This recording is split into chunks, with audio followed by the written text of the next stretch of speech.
Aloha and good morning from beautiful Waihoa, Hawaii. PV here with a Chapel Friday Q&A. Hopefully we'll do maybe some of these throughout the year, kind of break up some of the not monotony. That's a bad way of saying it because it's a dig on me. By the way, this whole thing is going to be unscripted. I usually do write out my chapel messages when I film them because I'm so used to when I'm doing chapel, I just basically I have an idea of where I want to go. I outline my points, but then I feed off of what you guys give me. And so, based off of some of the things that you say, when I ask you questions or some of the ways that you respond, I'll kind of guide the message one way or the other. But since I don't necessarily have that immediate feedback with you, I write everything out. Okay, but today, unscripted. Whatever I say goes. I'm not taking it out of the edit to make me look better. In fact, I'll probably look worse because of that. All right. So today again is a Q&A Friday, and we're gonna get straight to some of the questions that were asked. Okay. And these ones come from 6B, and so I just want to say thank you to 6B for some really great questions.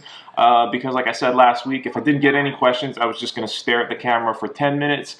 And that does not make for exciting viewing, and my stats would be down. So I thank you very much. And again, these questions are about a lot of different things. A lot of them are really about me. So if you have questions about me, you can go ahead and ask those as well. And maybe once a month we'll do a Q&A Chapel Friday. All right, so this one comes first from Lila Tokioka. Again, this is 6B. And she asks, when did you first learn about God?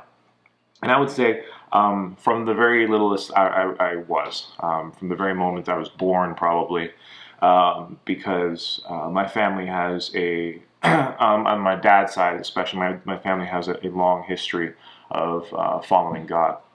My great-grandmother, well, first my great-grandfather was a submariner in the United States Navy, and he died in 1943. His submarine went up against a group of Japanese destroyers. He was sunk, and he died. He's out on eternal patrol. And so basically, my great-grandmother had to raise 10 kids as a single mom.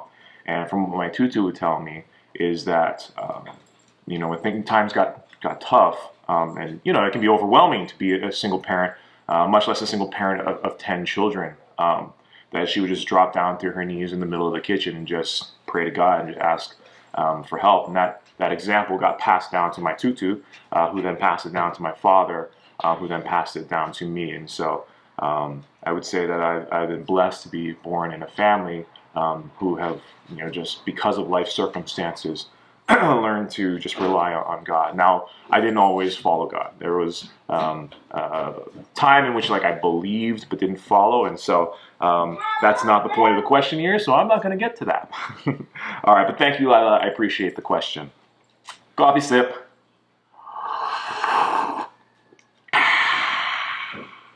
That's rude. Okay? All right, well, this next question comes from Aubrey Hugh. And she asked, were you always a Bible teacher teaching at KCS? And the answer is no, because at one point I was a baby. And babies don't teach Bible. But more to your point, the actual question I think is, have I had any other jobs besides teaching at KCS? And the answer is yes. And so now we get to the point of the video in which we look at my CV. And for those of you who don't know what CV means, it means curriculum vitae, which is another fancy word of saying resume, but I think it's more involved. Okay, so let's go through my employment career, shall we? Awesome. Okay. When I was 14, I was living at the naval base at Yokosuka, Japan, and at 14, you could get a summer job which would pay you count it, $4 an hour. And so, being the industrious person that I am, I decided to get a job. And I was a bus boy, or busser, because, let's be politically correct and all-inclusive, which we do want to be. A busser at the Yokosuka Naval Base Officers Club. And so my job was to pour water for people and clear tables. And it was all right. It was pretty fun. I mean, the wait staff was really nice to us, at least me. My fellow busser, who coincidentally was my ex-girlfriend. I was going to say one of, but I was like, no, I really only had one girlfriend when I was in middle school. It was for all of a month, and it didn't go very well. But she was my coworker, and so that was fun. Going to work with somebody who really didn't like you. Okay, but that was my first job. I was a busser, clear tables. When I was in high school, I went to a private school. But I was on scholarship, and one of the things that we did for scholarship is that I worked at the snack bar. So every day at lunch, when people had lunch, I went to work and worked at the snack bar. Fast forward to college, got there, needed a job, so I was a janitor. Okay, so I was a janitor at college for a bit, and I was responsible for cleaning the student center. Fast forward, I did a lot of food service after that. I worked fast food, I worked pizza, I worked sandwiches. I worked at a sushi restaurant for a while, Catch of the Day Sushi. No free advertisement for them because they're no longer in business for reasons of which I am well aware. But at one point, I was actually the manager of the Mililani Town Center location of the Catch of the Day Sushi. And then finally, I ended up at Starbucks, and that was my last food service position before becoming a youth pastor at Kaimuki Christian Church and then transitioning over to Kaimuki Christian School, where I currently work as a Bible teacher and math teacher and video production teacher, and once cross-country coach. Okay? So hopefully that answers your question, Aubrey, and hopefully it just kind of shows you that sometimes your life can take sort of a serpentine route to get where you end up, but the experiences along the way will teach you stuff. Oh, and then I enlisted in the Navy Reserve for a point. So yeah, there's my employment career. So apparently Aubrey is like LinkedIn. She wants to know what I've done. But there you go, Aubrey. Hopefully that was good. All right. Brendan Chung asked a very similar question. Did you have a different job before you came to KCS? The answer is yes. I was working at a Starbucks in California, specifically Van Nuys, even more specifically the Panorama City location, which I thought I was going to end up being the assistant manager of. But then Pastor Ron Arnold called me up and said, hey, do you want to come and intern for us as a youth pastor or a youth pastoral intern? And so then I ended up here. So very similar question to Aubrey's, but Brendan, there's your answer. Thank you for asking. Much appreciated. All right. Toby Shigetani, have you ever been late to teach? Yes. And I hate it when I'm late.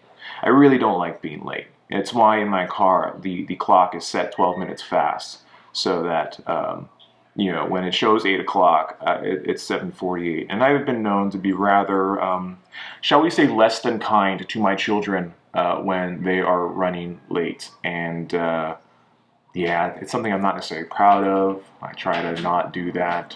This week I had an issue with my youngest who was just not having it, and I didn't care, and I kept pushing him from behind. So that we would get through the gates on time. But yes, I have been late to teach, especially since we started this whole hybrid thing. I have to start my Zoom in my classroom on my computer so it records the meeting, and then I try to take my iPhone on a tripod and I show up, and then there's issues with the technology, and so the freshmen and the juniors are totally laughing at me right now because they have witnessed me waste the first 5 to 10 minutes of class trying to figure out the technology so that I could teach in person, but also the people who choose to be distance learners can also participate and be a part of the class. So yes, I've been late. I don't like it. I try to take steps to mitigate against that. And yeah, punctuality. Okay, it says that you respect another person's time, so be punctual. Thank you, Toby. All right, Maya. Is it important to know God when you are younger? This is a great question, and you would think, oh, he's a pastor, he's about going to say yes. Yes, I'm going to say yes. But here's the thing, I'm also a realist, and I'm going to realize that a lot of you will grow up in Christian families. You'll go to a Christian school. I grew up in a Christian family, and I went to what I will call a nominally Christian school, at least when I was there. And none of it will take. Okay. When I was in college, I didn't not believe in God, but I lived as if I did. Okay, and so I would encourage you that there are two ways you can approach this life. You can either you can know God, and I don't mean know about. There's a difference. You can know God when you're younger, and you can know His ways. And for somebody like you, Maya, in 6th grade, I would encourage you to read the Proverbs. There's 31 Proverbs. There's 31 days in a month. 1 proverb a day. You're good to go. And you'll know sort of the character of God. Proverbs sort of embodies the wisdom of God. And if you can learn to live that wisdom now when you're younger, okay, From that way, you will not depart when you're older. Those of you who know. But it'll set you up for life.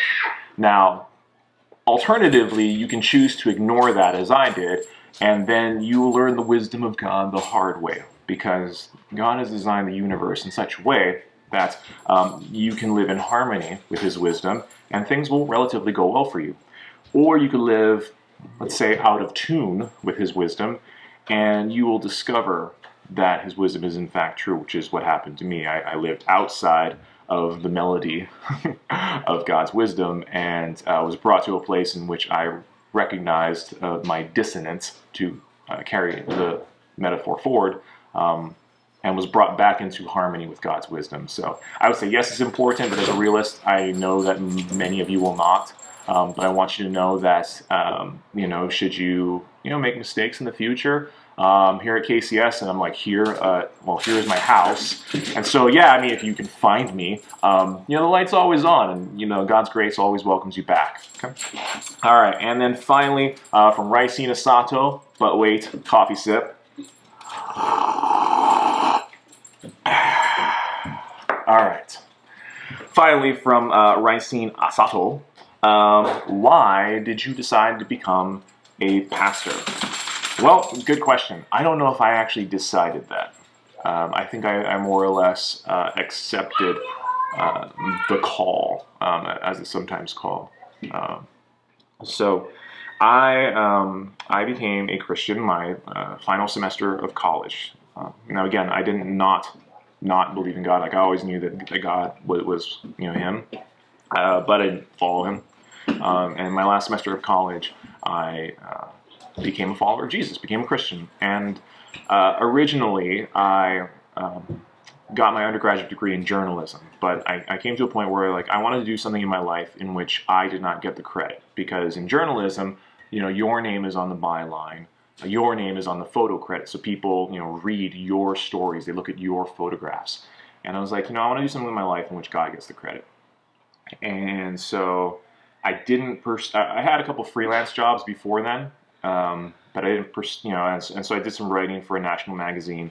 But after, the freelance gigs kind of dried up, I didn't really pursue it. I ended up working at Borders, Books and Music. I know, like, it was a thing back in the day. You would actually go to a store, and in the store they had books and DVDs and CDs, like physical things. I know, so weird, right? Because everything's like digital download, and you could buy these physical things, and you could take them home and hold them in your hands, and you could read them, or you could put them in this thing called a CD player, and you could listen to them. I know, very crazy for some of you to even think that music actually came on something physical. Maybe I'll actually go get a CD, and I'll show you in one of these other chapel deals where you're like, this is a CD. But during that time, I was just volunteering at my church's youth group, just wanting to do something that helped other people out, especially young people, because my teenage years were pretty formative. And I always thought that if I had a better foundation set when I was in my teenage years, then I maybe wouldn't have made some of the stupid choices that I made in college. And probably you heard my little one screaming over there. He's probably rage quitting at Geometry Dash right now. So if you have ever rage quitted at Geometry Dash, go ahead and leave a like on the video, and we'll see how many people have rage quitted at Geometry Dash. Or if you rage quit at other games, go ahead and leave it in the comments below. But like I said, I was just volunteering, just wanted to do something that would maybe help people when I thought that I would have needed that help.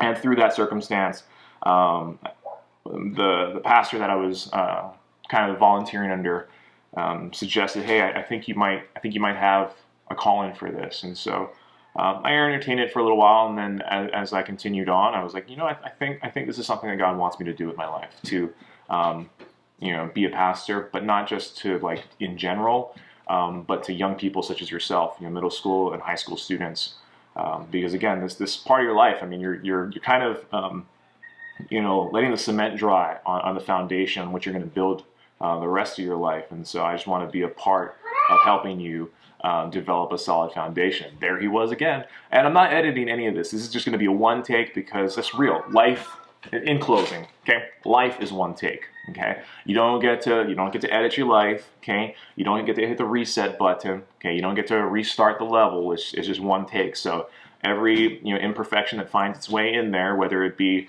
the sound of your third child, being himself, or the sound of your oldest when his elbow constantly hits the bread that's on the counter and makes that wrinkly plastic sound that I know that microphone's going to pick up. Yes, I'm talking to you. Okay, but that's life. Okay, so what we want to do in life is really allow God to take those what we think are mistakes and make it into something beautiful. All right. Well, this has been our very first Q&A Chapel Friday, and I hope there's more. I enjoy this format because I get to address things that you are interested in, that you have questions about. So, as I've said before, they can be questions about the Bible, Christianity. Apparently, there can be questions about me. I got a lot of questions about me this time. And you can always email them to me at kvalente@kcsohana.net, or you can leave them down below in the comments. All right. So I'm going to avoid all that nonsense that YouTubers usually do at the end of the video about the whole like, comment, subscribe, hit that subscribe button, smash the bell, and all that junk, because I am not a YouTuber. I don't think. On that note, I hope you all have a great day. Aloha and God bless. Out.